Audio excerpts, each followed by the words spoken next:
Assalamualaikum warahmatullahi wabarakatuh. Perkenalkan, saya Waeva dengan NIM 236501006.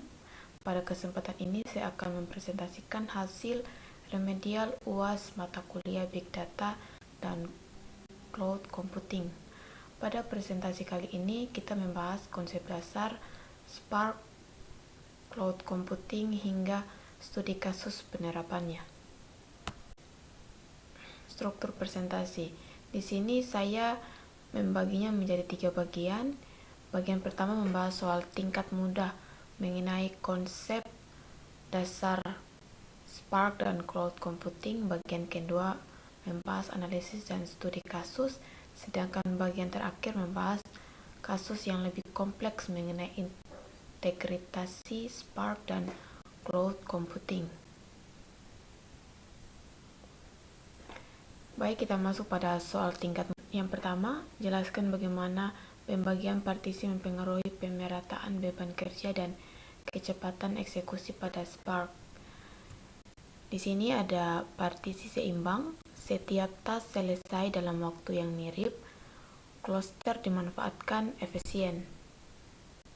Partisi timpang, task besar jadi triangular, job menunggu task tersebut selesai. Stag baru selesai setelah seluruh task rampung. Durasi ditentukan task terlama. Partisi terlalu sedikit. Paralelisme rendah. Terlalu banyak. Jumlah partisi ideal sesuai dengan jumlah core dan eksekutor cluster. Jadi, pada Apache Spark, data dibagi menjadi beberapa partisi agar dapat diproses secara paralel. Jika ukuran partisinya seimbang, semua komputer dapat bekerja bersamaan sehingga proses lebih cepat. Sebaliknya, jika ada partisi yang jauh lebih besar, maka task tersebut menjadi lama selesai dan seluruh proses harus menunggu task itu selesai. Pada soal kedua, jelaskan operasi mana yang paling berpotensi menambah biaya pemrosesan dan mengapa hal itu terjadi. Di sini ada beberapa bagian. Grup BY paling berpotensi menambah biaya pemrosesan. Filter dan map narrow transformation diproses lokal per partisi biayanya rendah.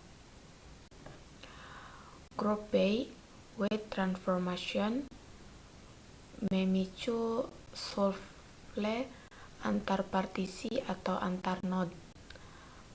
Shuffle melibatkan serialisasi, transfer jaringan, dan penulisan sementara di disk. Jadi operasi yang paling mahal adalah grup B karena memerlukan proses shuffle. Dan shuffle berarti data harus dipindahkan antar node dalam cluster, sehingga membutuhkan jaringan memori dan penyimpanan sementara, sedangkan map dan filter hanya memproses data di bagian 3. Jelaskan bagaimana cache atau persist membantu mengurangi pekerjaan ulang pada Spark. Lanjut, Spark bersifat lazy evaluation. Transformasi baru dijalankan saat action dipanggil. Tanpa cache, dataset yang dipakai berulang dihitung ulang dari awal setiap action. Cache atau persist menyimpan hasil komputasi di memori atau disk setelah dihitung pertama kali. Action berikutnya mencangkup membaca hasil dan tersimpan. Hemat komputasi dan waktu. Jadi cache atau persist digunakan agar Spark tidak menghitung ulang data yang sama. Jadi setelah data diproses sekali, hasilnya disimpan di memori atau disk. Ketika dipakai lagi, Spark cukup membaca hasil yang sudah ada sehingga waktu pemrosesannya jauh lebih cepat. Lanjut, bagian keempat, jelaskan dampak ukuran partisi yang tidak sama antar node terhadap eksekutor, task, dan waktu proses. Di sini ada kondisi ini disebut data scale. Eksekutor beban besar, membutuhkan memori atau waktu lebih lama. Jadi resikonya spill atau out of memory. Task partisi kecil selesai cepat dan menganggur. Partisi besar jadi strangler. Waktu proses keseluruhan job ditentukan task paling lambat, bukan rata-rata. Jadi di sini ukuran partisi yang tidak sama disebut data scale. Akibatnya ada eksekutor yang bekerja sangat berat sementara eksekutor lainnya sudah selesai lebih dulu. Karena Spark menunggu semua task selesai, maka keseluruhan proses menjadi lebih lambat. Lanjut pada yang kelima, jelaskan mengapa struktur organisasi resource atau region project resource group penting dalam pengelolaan cloud. Yang pertama, memberi isolasi antar aplikasi. Jadi konfigurasi, akses, dan billing tidak bercampur, memudahkan pemantauan biaya dan troubleshooting per aplikasi. Region atau zone memberi manfaat ketersediaan dan latensi rendah atau dekat pengguna, memudahkan penerapan kebijakan keamanan berjenjang serta audit sistem. Jadi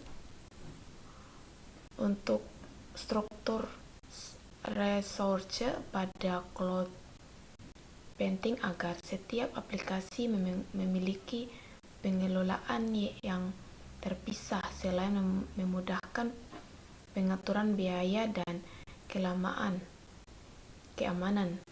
Pengguna region atau zone juga membantu meningkatkan ketersediaan layanan dan mempercepat akses pengguna. Jelaskan perbedaan beban pengolahan pada IaaS, PaaS, dan SaaS untuk tim yang kecil ingin fokus mengembangkan aplikasi. Jadi, IaaS tim kelola OS, runtime jaringan sendiri. Jadi dikontrol beban besar. PaaS penyedia kelola atau OS platform, tim fokus pada kode aplikasi. SaaS, seluruh aplikasi dikelola penyedia, tim tinggal memakai. Untuk tim kecil, PaaS paling sesuai, beban infrastruktur berkurang, kontrol kode tetap ada. Jadi, pada IaaS, pengguna mengelola sistem operasi dan server sendiri, sehingga lebih fleksibel tetapi lebih rumit. Pada PaaS, penyedia cloud mengelola platform sehingga pengembang fokus membuat aplikasi.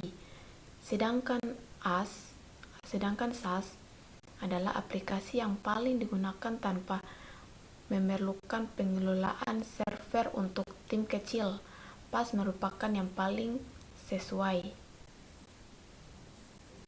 Bagian 7, jelaskan mengapa skalabilitas akses jaringan dan distribusi search penting ketika pengguna meningkat dan tersebar luas.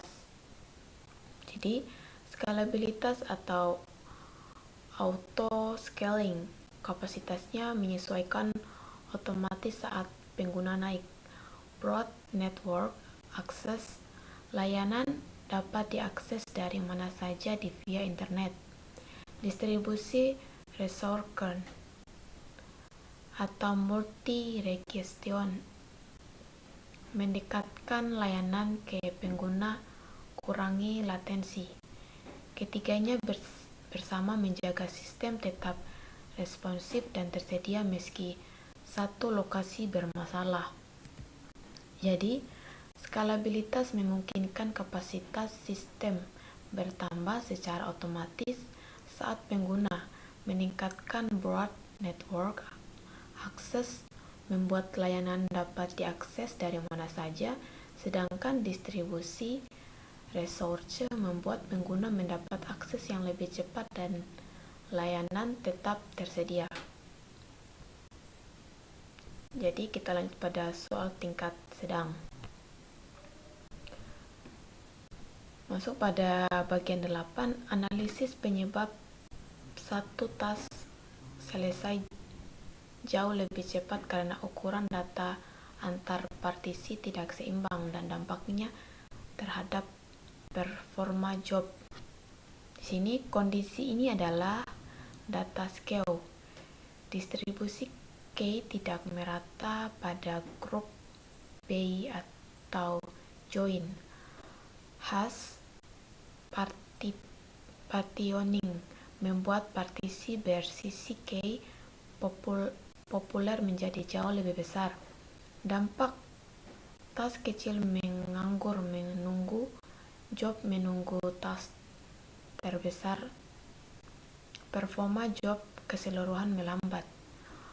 Utilisasi cluster menjadi tidak efisien. Kasus ekstremen dapat memicu spill ke disk atau kegagalan eksekutor. Jadi, kasus ini dapat disebut data scale. Penyebabnya adalah distribusi data yang tidak merata hingga satu task mengerjakan data 9-10. Bandingkan AWS, Google Cloud, dan Azure dari sisi pengelolaan resource ke struktur lingkungan kerja dan kecenderungan. Sini ada beberapa. Yang pertama AWS, layanan paling lengkap, fleksibel. Struktur akun PC, registration as cocok. Startup Google Cloud, unggul analitik dan machine learning. BigQuery, Azure, integrasi kuat ekosistem Microsoft. Jadi, perbedaan paling berpengaruh pada sistem desain. AWS memiliki layanan paling lengkap dan fleksibel. Google Cloud unggul pada analisis data dan machine learning, dan Azure sangat baik untuk organisasi yang menggunakan produk Microsoft. Jadi, pemilihan cloud tidak hanya berdasarkan popularitas, tetapi harus sesuai dengan kebutuhan perusahaan. Bagian 11. Kasus sistem akademik universitas untuk mahasiswa, dosen, dan administrator dengan kebutuhan akses berbeda. Di sini ada 4. Yang pertama, struktur resource. Project group terpisah per modul, akademik, administrasi, dan data. Dikelompokkan di bawah struktur organisasi universitas. Bagian kedua, pembagian hak akses. Role Based Access Control atau RBCAC sesuai peran. Mahasiswa membaca data sendiri dan dosen input nilai kelas di ampun. Admin akses penuh. Mengapa akses penuh tidak cukup? Beresiko akses ubah data yang bukan haknya. Sulit audit siapa yang bertanggung jawab atas sesuatu atau suatu perubahan. Yang bagian 4, risiko tidak dikelola dengan baik. Yang pertama, kebocoran data akademik atau data pribadi, penyalahgunaan akses, terus sulit audit, biaya pembengkakan karena resource tak terorganisir. Jadi, untuk penjelasannya, pada sistem akademik, hak akses harus dibedakan. Mahasiswa hanya boleh melihat data miliknya sendiri, sedangkan dosen hanya dapat mengelola nilai mahasiswa yang diajar. Administrator memiliki akses penuh. Pengaturan bagian 12, kasus perusahaan mempertimbangkan AWS, Google Cloud, dan Azure untuk sistem analitik data. Faktor yang di sini ada 4. Yang pertama, faktor dipertimbangkan.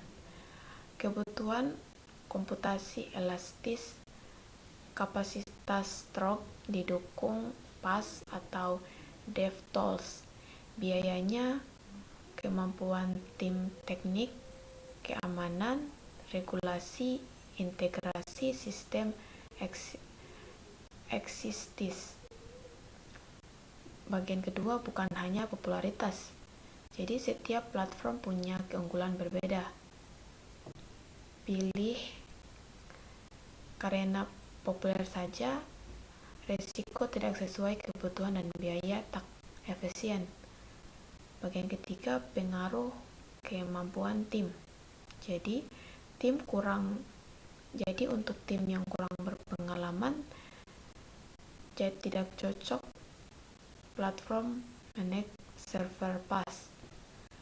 Tim expert dapat memanfaatkan IaaS untuk fleksibilitas maksimum. Untuk yang 4, risiko jika tidak sesuai, performa tidak optimal, biaya membengkak, downtime, vendor login yang menyulitkan migrasi di kemudian hari. Jadi, dalam memilih platform cloud, perusahaan harus mempertimbangkan biaya, keamanan, kemampuan tim, dan kebutuhan aplikasi. Jika hanya memilih karena platform tersebut populer, maka hasilnya bisa kurang optimal dan biaya operasional menjadi lebih tinggi. Kita masuk pada soal tingkat susah. Bagian 13, studi kasus, performa proses data transaksi e-commerce atau miliaran baris, group B dan join lambat, tas tidak seimbang. Di sini ada beberapa. Yang bagian A, sumber bottleneck, group A dan join, weight transformation memicu shuffle besar. Pada miliaran baris, shuffle sangat membebani jaringan. Untuk bagian B, hubungan partisi solve join, key yang sama harus dikumpulkan lewat solve untuk agregasi join. Distribusi key tas merata. Partisi hasil shuffle jadi timpang. Bagian C, evaluasi task lambat. Jadi data skew pada key join atau group has partition kurang optimal. Jumlah partisi tidak sesuai jumlah core executor cluster. Untuk bagian solusi, salting key skew, broadcast join tabel kecil, partition sesuai core, cache dataset berulang, bucketing per Partion di store. Jadi pada data transaksi yang sangat besar, operasi group by dan join menjadi lambat karena terjadi solve dalam jumlah besar. Solusinya adalah melakukan repartition untuk menggunakan broadcast join untuk data kecil, menerapkan CHASS, serta bagian 14, perancangan infrastruktur cloud universitas, sistem akademik, dokumen, dashboard, dan big data. Di sini ada 4 juga. Bagian A, struktur lingkungan cloud. Bagian B, penerapan IaaS, PaaS, dan SaaS.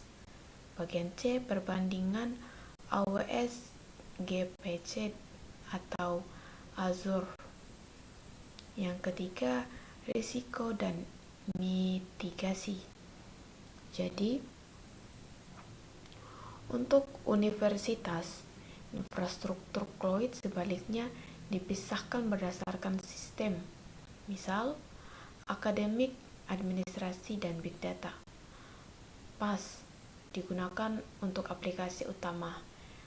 Layanan Spark terkelola digunakan untuk big data, sedangkan IaaS dipakai jika masih ada sistem lama yang belum bisa dimigrasikan.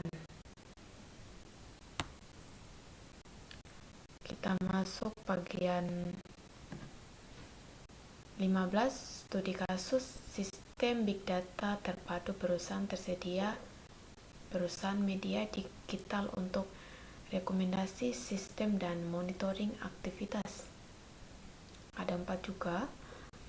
Bagian A, alur data, streaming, ingestion, subject, stroke, data like Spark, batch, dan streaming, data warehouse.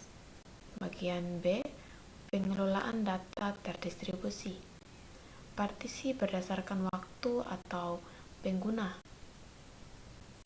transformation, konten viral berisiko menyebabkan data skew, dukungan platform cloud, out scaling untuk lonjakan komputasi, stroke, clubbable untuk data tumbuh. Bagian D, rekomendasi keputusan teknis. Jadi, pada perusahaan media digital, data masuk melalui Kafka, kemudian disimpan di data lake. Setelah itu, Spark memproses data secara batch, mampu streaming. Hasil analisis disimpan di data warehouse dan ditampilkan melalui dashboard. Cloud membantu menyediakan auto-scaling dan penyimpanan yang sangat besar serta ketersediaan layanan yang tinggi. Baik, mungkin demikian presentasi yang dapat saya sampaikan mengenai remedial UAS Big Data ini. Kesimpulan, Apache Spark digunakan untuk memproses data besar secara cepat dan terdistribusi, sedangkan cloud computing menyediakan infrastruktur yang fleksibel dan mudah dikembangkan. Kombinasi keduanya sangat penting